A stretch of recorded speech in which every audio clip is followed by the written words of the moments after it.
The American Scholar. By Ralph Waldo Emerson.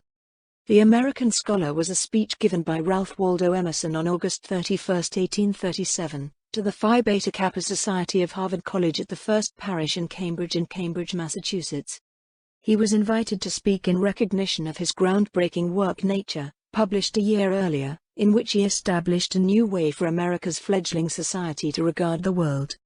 60 years after declaring independence, American culture was still heavily influenced by Europe. And Emerson, for possibly the first time in the country's history, provided a visionary philosophical framework for escaping from under its iron lids and building a new, distinctly American cultural identity. Summary. Emerson introduces transcendentalist and romantic views to explain an American scholar's relationship to nature. A few key points he makes include: we are all fragments, as the hand is divided into fingers, of a greater creature, which is mankind itself. An individual may live in either of two states. In one, the busy, divided or degenerate state, he does not possess himself but identifies with his occupation or a monotonous action. In the other, right state, he is elevated to man, at one with all mankind. To achieve this higher state of mind, the modern American scholar must reject old ideas and think for him or herself, to become man-thinking rather than a mere thinker, or still worse, the parrot of other men's thinking, the victim of society, the sluggard intellect of this continent. The American scholar has an obligation, as man-thinking, within this one-man concept, to see the world clearly, not severely influenced by traditional and historical views, and to broaden his understanding of the world from fresh eyes, to defer never to the popular cry. The scholar's education consists of three influences. 1. Nature, as the most important influence on the mind. 2. The past, manifest in books. 3. Action and its relation to experience. The last, unnumbered part of the text is devoted to Emerson's view on the duties of the American scholar who has become the man thinking. The scholar must needs stand wistful and admiring before this great spectacle. He must settle its value in his mind. Analysis. In 1837, Emerson delivers this speech at Harvard. He immediately draws attention to the absence of genuine academic or physical achievements to celebrate, which is intended to inflame the audience's interest. Emerson, on the other hand, praises them for their continued love of letters, the first indication that Emerson believes they will one day unite to celebrate some shared literary achievement. Emerson continues to chastise his audience's pride by referring to America's sluggard intellect. This incites his audience to prove him wrong, possibly by producing the type of literature he believes will help kickstart a new age in America. He also uses America's continued dependence to motivate his audience to listen to what he has to say in order to learn how to truly live. One of the most critical points Emerson wishes to convey is that all men and women are connected metaphysically, each contributing something to the greater good of society.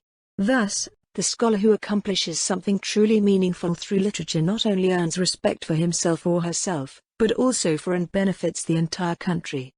Emerson explains how society became so divided. Individuals gravitate toward those who perform similar roles in society.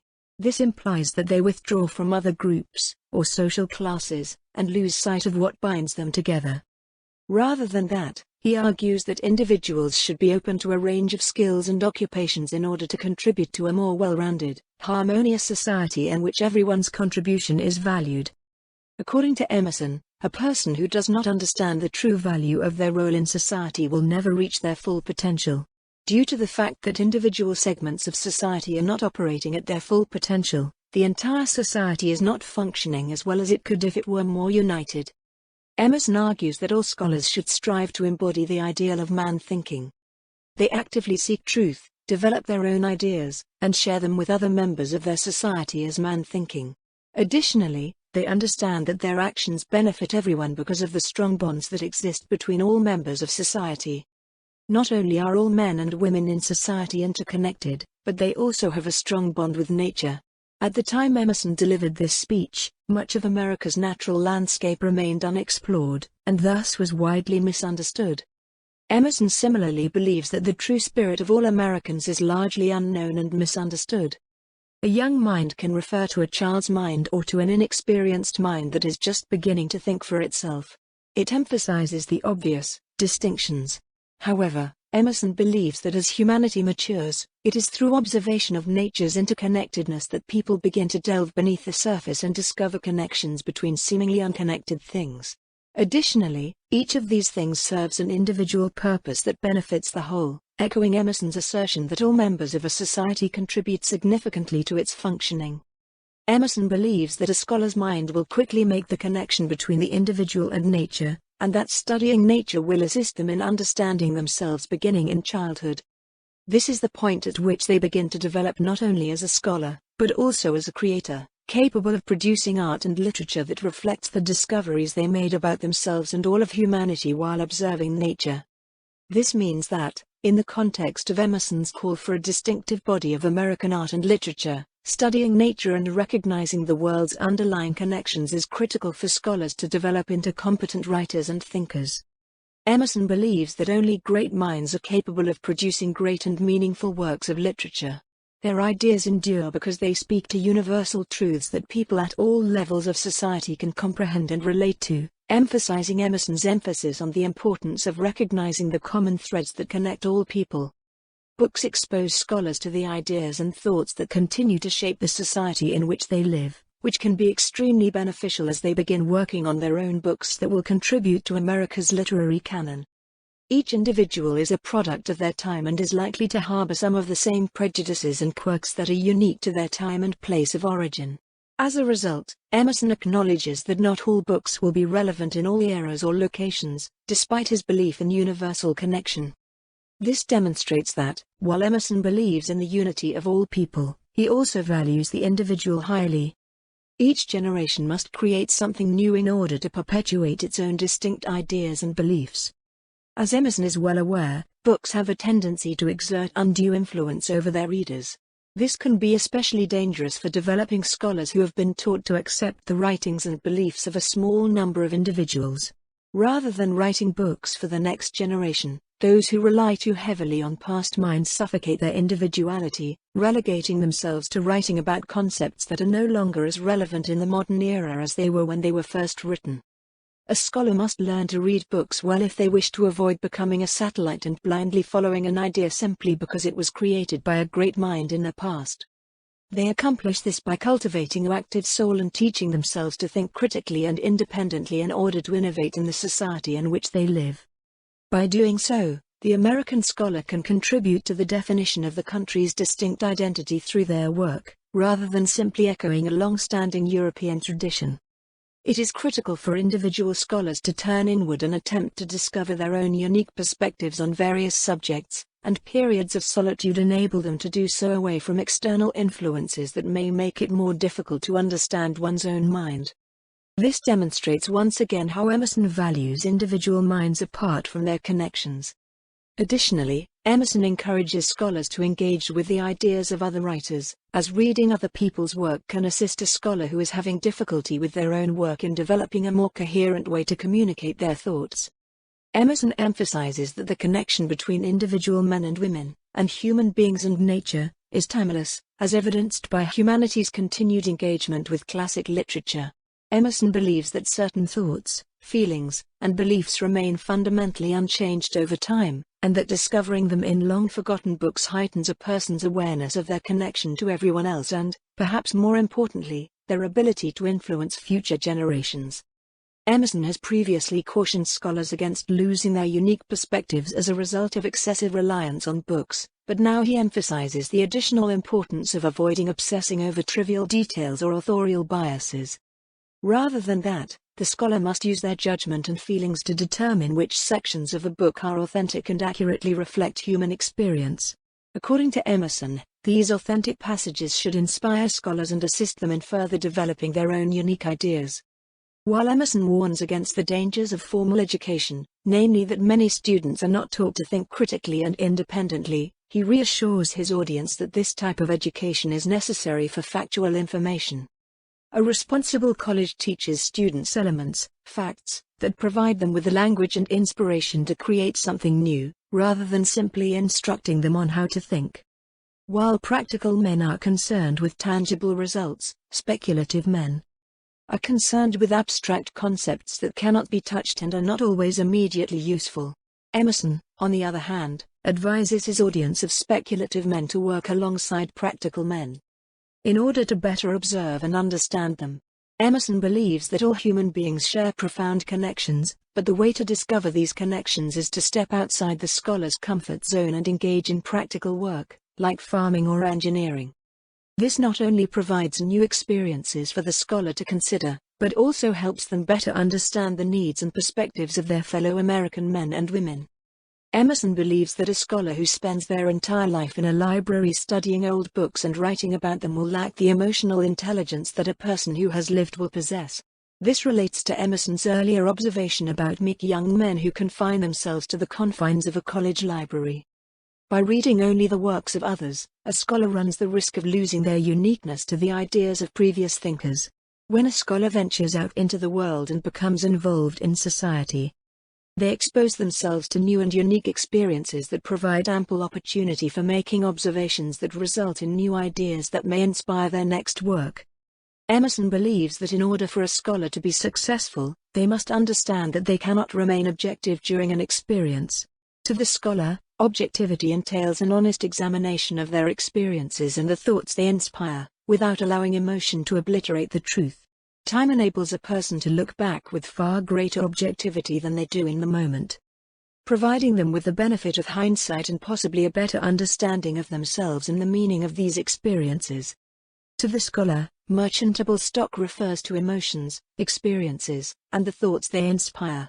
They are unique to the scholar, but will contain universal truths for readers from all walks of life. To find meaning in an experience, however, the scholar must be receptive to it and not allow preconceived notions or biases to limit their receptivity to the new perspectives and ideas they will inevitably encounter. One of the scholar's goals is to reach as many people as possible, which is why it is critical for them to be able to write in a language that is easily understood by people of all social classes and regions. As Emerson correctly observes, language has a way of rising from the bottom, and slang from the field and the workyard frequently becomes so popular in a variety of social classes and environments that it eventually finds its way into respectable academic books found in college libraries. Thus, going out and learning the language used in contemporary field and workyard helps the scholar connect with both their immediate audience and future college students who will encounter this language in their classrooms. While the scholar's job is to observe and write about human experience, as Emerson previously stated, they begin by studying nature, because the laws of nature reflect the laws of the human mind and spirit. According to Emerson, the scholar's mind is naturally drawn to observations of human behavior, which they can only truly make by participating actively in society. However, while reading and writing, the scholar becomes isolated from activity, and Emerson encourages them to return to action when their isolation becomes a hindrance to their work. The life of a successful scholar is analogous to the ebb and flow of the sea in this regard. Emerson believed that the scholar should withdraw into themselves while working and then return to society and communal action on a regular basis in search of more merchantable stock. By concentrating on the scholar's intellectual development as an individual, the scholar can connect more effectively with. According to Emerson, the less an individual is constrained by social etiquette, the more natural their thoughts and behaviors will be. By engaging in primitive work such as farming, the scholar can reconnect with their own unhandselled savage nature. As it entails working directly with nature without regard for social conventions. Thus, it enables the scholar, and those with whom the scholar may collaborate, to act and think more naturally.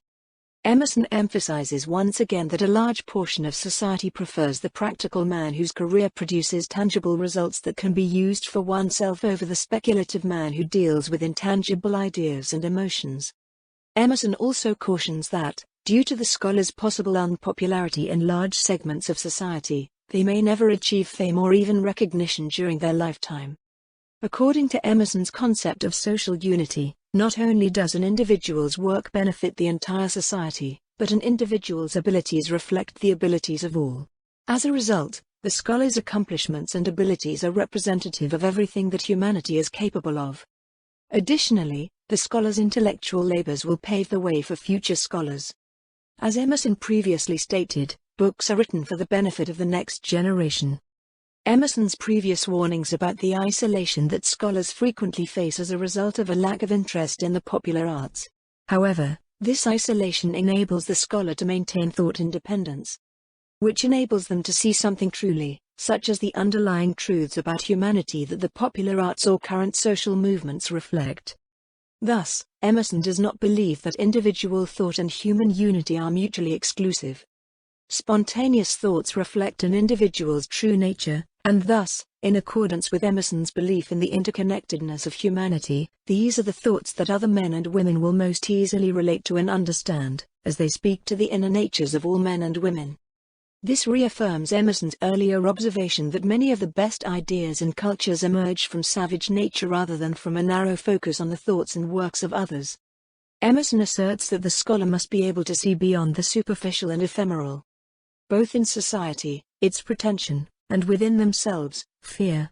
However, beneath each of these facets is an opportunity for the scholar to further their understanding of the human mind. Additionally, it is a scholar's responsibility to not only confront and see past these obstacles on their own, but to assist others in doing so as well. Emerson's criticisms here are similar to his previous argument that each generation should write for the next, implying that something is always passed down but also built upon.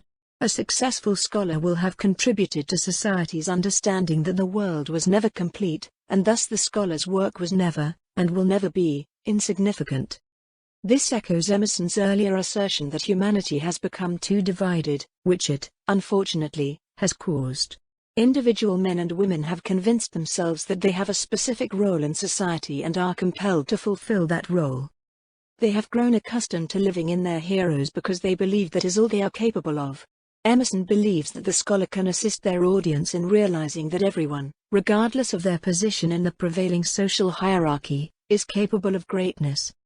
The domestication of culture implies that art and literature will increasingly focus on domestic issues, which are more relatable and capable of conveying truth than improbable romances or lofty poetry written in a language only the most educated can comprehend. Money and power, Emerson argues, are secondary to the capacity to understand one another.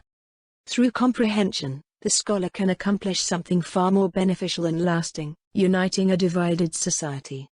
The old ideas found in the books that scholars typically read no longer inspire as much because they have been overused. They must be built upon, adapted, and even refuted by successive generations to ensure that the cycle of learning, understanding, and creation continues. Emerson is implying that only scholars capable of critical thought and intellectual independence will be able to sustain the central fire from generation to generation. According to Emerson, humanity's primitive explorations of human thought and emotion in classical literature gave way to Romantic literature's understanding of humanity's oneness with nature, which, Emerson argues, gave way to the introspection of the current reflective age. Individuals' understanding of human nature follows a similar pattern, beginning in childhood, classic, and concluding in adulthood, modern, reflective. This demonstrates the cyclical nature of knowledge on both a societal and individual level, and reaffirms Emerson's emphasis on wisdom transmission. Emerson is reiterating his belief in the inevitability of an artistic revolution in America. Following the Revolutionary War, American society succeeded in establishing a functional government and even made significant contributions to the global understanding of science and the natural world. However, Americans lacked a literary voice capable of defining what is meant to be American and guiding American society forward. America was founded on the principle that all men and women are created equal and that none are inherently superior. Literature that focuses exclusively on the few who enjoy enormous wealth and privilege does not accurately reflect the human experience due to its exclusion of so much humanity. Emerson praises literature that appeals to the near, the low, and the common because it speaks the most truth to the greatest number of people and thus helps unite the nation more than literature about the remote rich. Emerson also emphasizes the importance of literature that depicts near rather than far things, as it has a greater capacity to unite. The genius of the writers Emerson mentions is that they famously used language understood by the middle and lower classes rather than by the educated upper classes. They created poetry and books that were more approachable and understandable to all members of society, and by following their lead, American scholars could create literature that would help unite their American audience. Swedenborg, like Emerson, believed in a genuine connection between humans, nature, and the divine. Due to this oneness, studying natural sciences could aid humanity in comprehending itself and promoting spiritual growth. Emerson acknowledges earlier in the speech that people work for power or money in order to advance up the social ladder.